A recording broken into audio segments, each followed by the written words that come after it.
सारेगामा कारवां mummy नहीं भक्तियों के पहले स्नान करके पूजा के स्थान को गंगा जल के छींटे मारकर शुरू करें और फिर पूजा स्थान पर चौकसी रखी थी और उस पर लाल कपड़ा बिछाए हैं कि उस पर अक्षर से 9 कोने बनाए बीच से शुरू करते हुए बाहर की तरफ उसके ऊपर भगवती देवी की प्रतिमा रखी है कि प्रतिमा के सामने एक जल का कलश रखें। देवी पुराण के अनुसार कलश को ही 9 देवियों का रूप माना जाता है और इसीलिए नवरात्र में कलश की पूजा की जाती है।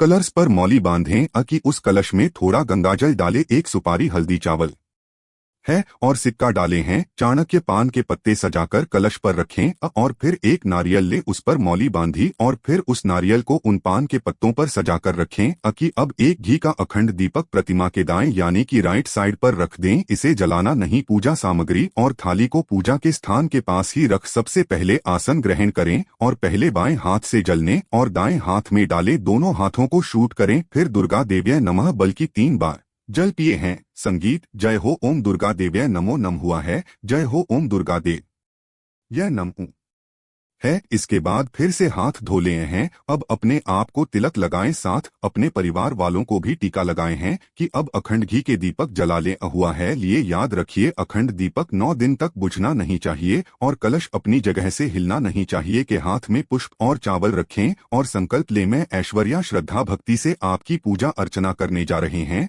और मेरी मनोकामना पूरे को मेरा घर सुख शांति से भरा रहे। मेरी बस यही कामना है कि यह बोलकर माँ के सामने पुष्प और चावल छोड़ दें तो कि अब फूल से जलने और जल का छिड़काव रथमौर क्लच पर करें। उसके बाद हल्दी कुमकुम से दुर्गा माँ की प्रतिमा पर तिलक करें लह और कलश पर भी तिलक करें लथे। इसके बाद अक्षय को प्रतिमा के ऊपर छोड़े और कलश भी अर्पित करें। उहे अबे चुनरी माता की प्रतिमा पर चढ़ा दें। अब कलश पर रखें, नारियल पर भी चुनरी चढ़ाए हैं कि अब कलश पर छोटे फूल अर्पित करें और माता रानी की प्रतिमा को हार पहनाए थे हैं। इसके बाद श्रृंगार का सामान माता के चरणों में रखते और सुहागन महिलाएं माता को श्रृंगार चढ़ाकर अपने सुहाग की रक्षा के लिए प्रार्थना करें कि अब गुरुद्वारा माता की प्रतिमा पर और कलश पर इक्तर छोड़े हैं। एक अगरबत्ती माता को दिखाएं में कि घर में बने हुए प्रसाद को माता को दिखाकर चौकी के पास रखते हैं। अब 5 प्रकार के फल माता रानी को चढ़ाए हैं। मैं माता रानी को खट्टे फल बिल्कुल नहीं चढ़ाने। अब नारियल और दक्षिणा माता की प्रतिमा के पास रखते थे हैं।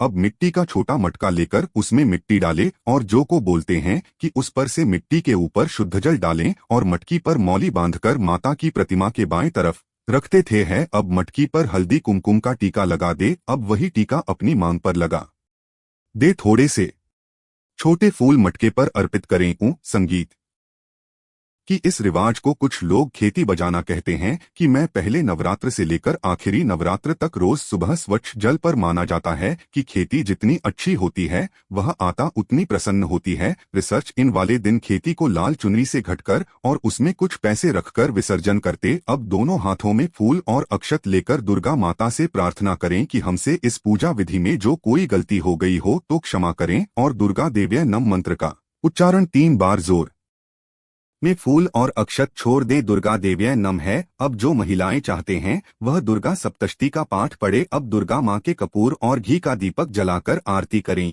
संगीत संगीत संगीत अजय को संगीत मैं तुम्हें नहीं संगीत शो मोर अजय को मैं अपने परिवार को आरती दें और खुद भी आरती ले ले। मैं आरती की थाली माँ के पास रखते 1 चम्मच पानी लेकर आरती के ऊपर से घुमाएं और नीचे छोड़ दें। अब अपने परिवार को प्रसाद दें हैं। झाला कि यदि आपने पहले और आखिरी दिन का व्रत संकल्प लिया है तो आप प्रसाद ग्रहण कर सकते हैं।